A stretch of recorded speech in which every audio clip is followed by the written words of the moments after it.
हम सब कुछ न कुछ खोज रहे हैं। कोई धन खोजता है, कोई प्रेम, कोई शक्ति चाहता है, कोई शांति। पर क्या कभी आपने गौर किया है कि जब वह चीज मिल जाती है तो थोड़े समय के लिए तो आनंद होता है, लेकिन फिर वही बेचैनी लौट आती है।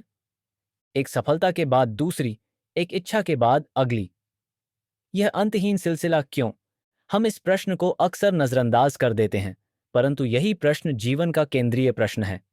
क्योंकि हमारी आत्मा कुछ और चाहती है। वह चाहती है पूर्णता। वह चाहती है शाश्वत आनंद। वह चाहती है ईश्वर। जब तक हम इस मूल सत्य को नहीं समझते, हम जीवन के बाहरी आवरण में ही उलझे रहते हैं। हम सोचते हैं कि पैसा मिल जाए तो सब ठीक हो जाएगा। फिर जब पैसा आ जाता है तो लगता है नहीं, अब सम्मान चाहिए, फिर संबंध, फिर प्रसिद्धि, फिर और कुछ। लेकिन हर बार जब कुछ नया मिलता है तो आनंद आता है, मगर क्षणिक। क्यों? क्योंकि आत्मा क्षणिक वस्तुओं से तृप्त नहीं होती। जिस तरह समुद्र की लहरें जब तक वापस समुद्र में नहीं मिलती तब तक शांत नहीं होती, उसी तरह आत्मा भी तब तक बेचैन रहती है जब तक वह ईश्वर से एक न हो जाए। यही कारण है कि हर युग, हर देश, हर संस्कृति में कुछ लोग होते हैं जो सब कुछ छोड़कर ईश्वर की खोज में लग जाते हैं। वे सन्यासी नहीं हैं क्योंकि वे समाज से भागे हुए नहीं, बल्कि उस सत्य की ओर लौटे हुए होते हैं जिसे दुनिया अक्सर भूल जाती है। ईश्वर की खोज कोई धार्मिक परंपरा नहीं है। यह आत्मा की स्वाभाविक भूख है। जिस तरह शरीर को भोजन चाहिए, मन को विचार चाहिए, उसी तरह आत्मा को ईश्वर चाहिए। ईश्वर का अर्थ केवल कोई दूर बैठा हुआ देवता नहीं है। ईश्वर वह चेतना है जो तुम्हारे भीतर साक्षात है, तुम्हारे हर श्वास में, हर भावना में, हर मौन में। लेकिन हम उस चेतना को अनुभव नहीं कर पाते क्योंकि हमारा ध्यान बाहर की ओर है। हम पांच इंद्रियों की दुनिया में इतने खो गए हैं कि भीतर का द्वार ही भूल गए हैं। जब हम बाहर बाहर चलते हैं तब संसार एक भूल भुलैया बन जाता है, और जब हम भीतर लौटते हैं ध्यान, मौन, प्रेम और सेवा के माध्यम से, तब धीरे धीरे वह अंतहीन शांति प्रकट होने लगती है जिसे शब्दों में नहीं कहा जा सकता। ईश्वर की खोज इसलिए आवश्यक है क्योंकि वही एकमात्र अनुभव है जो सब कुछ पूर्ण कर देता है। जब एक साधक सच्चे अर्थों में ईश्वर का अनुभव करता है तो फिर वह संसार में रहता तो है, लेकिन भीतर से वह संसार से परे होता है। अब उसे कुछ पाना नहीं होता क्योंकि उसने सब कुछ पा लिया होता है। अब उसे कोई भय नहीं होता क्योंकि उसे एहसास हो चुका होता है कि वह अकेला नहीं है। अब वह दुख से डरता नहीं क्योंकि उसे मालूम होता है कि हर दुख उसे और गहराई से ईश्वर के निकट ले जा सकता है। ईश्वर की खोज केवल एक साधना नहीं, यह जीवन की दिशा है। जिस दिन तुमने तय कर लिया कि तुम्हें ईश्वर को पाना है, उसी दिन तुम्हारा पुनर्जन्म हो जाता है, चेतना का, दृष्टि का, अनुभव का। अब तुम केवल एक शरीर नहीं रह जाते, अब तुम साधक बन जाते हो, और यह साधक होने की अवस्था ही सच्ची मानवता है। ईश्वर की खोज इसलिए आवश्यक है क्योंकि यही एक ऐसा मार्ग है जो अंत में तुमको तुमसे ही मिलाता है। जो खोजने निकले थे वे स्वयं ही खोज बन जाते हैं, और यही खोज, यही लगन, यही तीव्रता आत्मा को ईश्वर तक पहुंचा देती है। शब्द वहां मौन हो जाते हैं, विचार रुक जाते हैं, केवल अनुभव रह जाता है। और उस अनुभव में कोई प्रश्न नहीं होता, न कोई इच्छा, न कोई द्वंद्व। केवल एक मौन आनंद, एक गहन अनंत मौन जो कहता है अब सब कुछ पूर्ण है। हमारे जीवन में जब सब कुछ होते हुए भी भीतर एक शून्यता बनी रहती है, तब वह संकेत होता है कि आत्मा किसी गहरे सत्य को खोज रही है। यह शून्यता किसी बाहरी चीज से नहीं भरती, यह अंदर की यात्रा की मांग करती है। कई बार हम इसे व्यस्तता से ढंकने की कोशिश करते हैं, काम में, मनोरंजन में, रिश्तों में।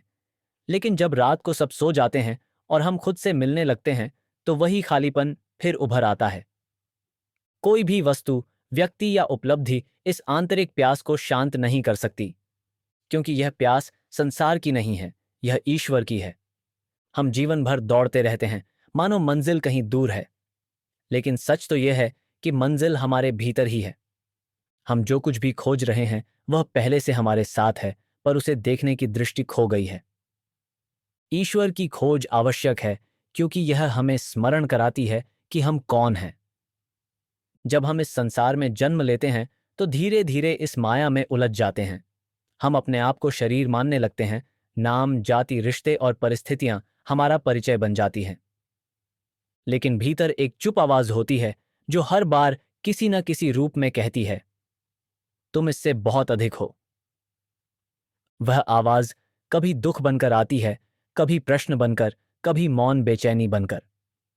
और जब हम उस आवाज को सुनना शुरू करते हैं तभी हमारी आध्यात्मिक यात्रा शुरू होती है। ईश्वर की खोज कोई अलग विषय नहीं, यह जीवन का हृदय है।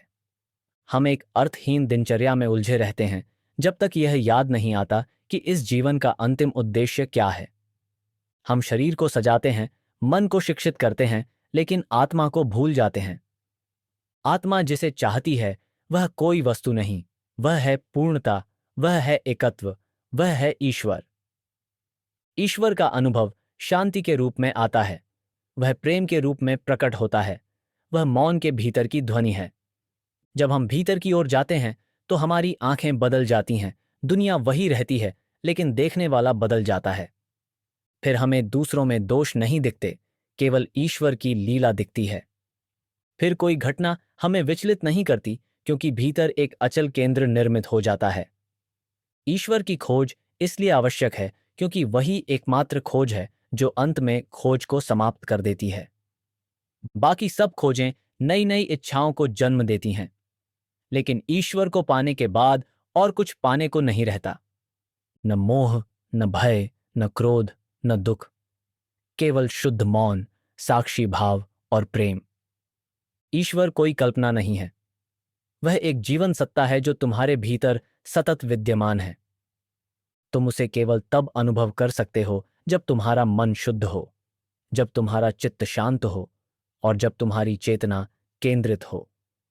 यह साधना से आता है, प्रार्थना से आता है, समर्पण से आता है। जिस दिन तुमने सच्चे हृदय से पुकारा उस दिन ईश्वर ने सुनना शुरू कर दिया। फिर वह तुम्हारे जीवन में मार्गदर्शक बनकर आता है, किसी गुरु के रूप में, किसी शब्द के रूप में, किसी अनुभूति के रूप में। कभी वह एक आंसू में होता है, कभी किसी की मुस्कान में, कभी एक मौन के पल में। वह बाहर से नहीं आता, वह भीतर से प्रकट होता है। और यही कारण है कि उसकी खोज बाहर नहीं, भीतर करनी होती है। ईश्वर की खोज आवश्यक है क्योंकि वह हमें हमारी सच्ची पहचान दिलाती है। जब तुम उसे अनुभव करते हो तब तुम समझते हो कि तुम केवल शरीर नहीं, केवल विचार नहीं, तुम वह हो जिसे कोई नष्ट नहीं कर सकता, जो अनंत है, जो स्वयं ईश्वर का अंश है। यह एहसास ही मुक्ति है। ईश्वर को पाने के बाद कुछ करना नहीं रह जाता, सब कुछ उसी की इच्छा से होता है। अब साधक केवल निमित्त बन जाता है। जीवन अब बोझ नहीं लगता, यह तो एक उत्सव बन जाता है। हर पल, हर श्वास, हर कर्म ईश्वर की ओर बढ़ने का माध्यम बन जाता है। यही वह बिंदु है जहां खोज समाप्त होती है और मिलन आरंभ होता है। अब तुम्हें कुछ जानना नहीं, केवल रहना है उस मौन में, उस प्रेम में, उस परम सत्य में। और इस अवस्था तक पहुंचने के लिए जो पहला कदम है वही सबसे महान कदम है, ईश्वर की खोज की शुरुआत। जिस दिन वह भीतर से उठती है उस दिन जीवन की दिशा बदल जाती है। तब जीवन केवल घटना नहीं, एक साधना बन जाता है। हर पीड़ा एक शिक्षक बन जाती है, हर संबंध एक दर्पण, हर क्षण एक अवसर। अब समय आ गया है कि तुम इस खोज को प्राथमिकता दो। यह कोई विलासिता नहीं, यह आत्मा की आवश्यकता है। और जब तुम उसे अपनी सबसे पहली प्राथमिकता बना लेते हो तब जीवन स्वयं तुम्हारा मार्ग खोलने लगता है। ईश्वर की खोज कोई अलग से जोड़ने वाली चीज नहीं है, बल्कि वह तुम्हारे अस्तित्व का मूल स्वर है। तुम चाहे जितना दूर चले जाओ वह तुम्हारे भीतर है। तुम चाहे उसे न पुकारो, वह तुम्हें निरंतर बुला रहा है। अब बस इतना चाहिए कि तुम उस बुलावे को सुनो, उसे उत्तर दो और फिर देखो कैसे भीतर से एक ऐसा परिवर्तन शुरू होता है जो धीरे धीरे तुम्हारे पूरे जीवन को प्रकाशित कर देता है। अब कुछ और नहीं चाहिए, केवल यह कि तुम अपने भीतर लौटो, मौन में बैठो और अनुभव करो वह जो सदा से तुम्हारे साथ है। अब समय है विदा लेने का। लेकिन आत्मा की यात्रा यहां समाप्त नहीं होती। जो कुछ आपने सुना वह केवल शब्द नहीं थे, वे आपके भीतर के मौन को छूने का एक प्रयास थे। अगर इस प्रवचन ने आपके हृदय में एक छोटी सी भी हलचल की हो, अगर आपके भीतर कोई सूक्ष्म सी जागृति उत्पन्न हुई हो, तो उसे सहेज कर रखिए, क्योंकि वहीं से आरंभ होता है आत्मा का नवजीवन। यदि आप ऐसी ही शांति, प्रेम और आत्मचिंतन से भरे प्रवचनों को निरंतर सुनना चाहते हैं, तो हमारे साथ जुड़िए।